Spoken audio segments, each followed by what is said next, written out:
Հայ երգը նախագիծը եզրափակում է այս տարին։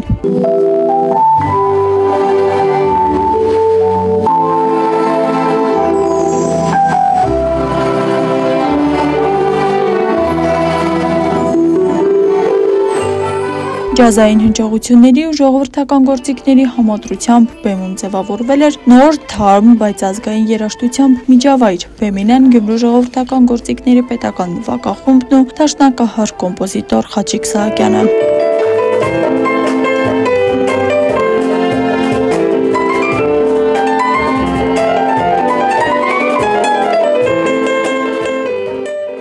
Հիմնականում կլինեն իմ ստեղծագործությունները, որոնք ավելի շատ կատարվել են ջազային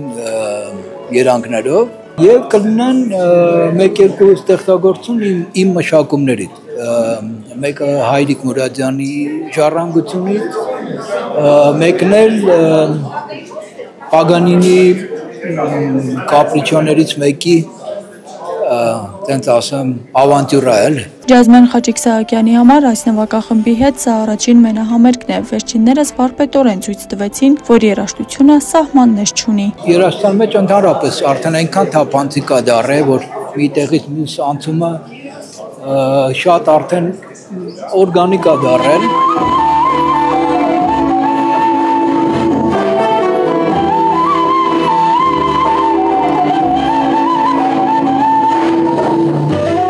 Գյումրու ժողովրդական գործիքների պետական նվագախմբի տնօրեն Կարեն Մայլյանը համագործակցությունը բնորոշում է որպես փորձարարական եւ հաջողված քայլ։ Համագործակցության հիմնական մեխը այն էր, որ մայեստրոն ինքը գործիքավորեց մեր նվագախմբի համար բոլոր ստեղծագործությունները, մեր հիմնական ծրագիրը ինչ որ նվագում ենք, դա չէ, բոլոր մայեստրոյի հեղինակային ստեղծագործություններն են։ Այս համերգը լավագույն քայլն էր ազգային մեղեդիները վերածելու ժամանակակից արտահայտչամիջոցի։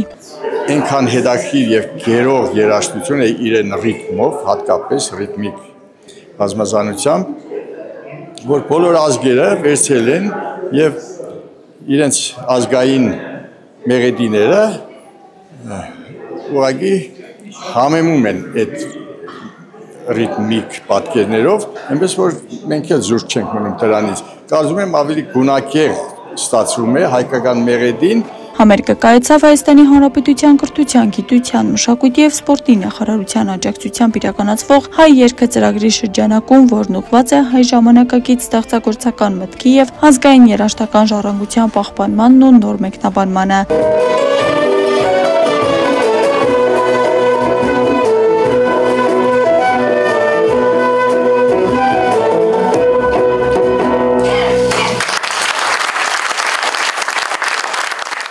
Աստղիկ Խաչատրյան, Խան Հովհաննիսյան, այսօր։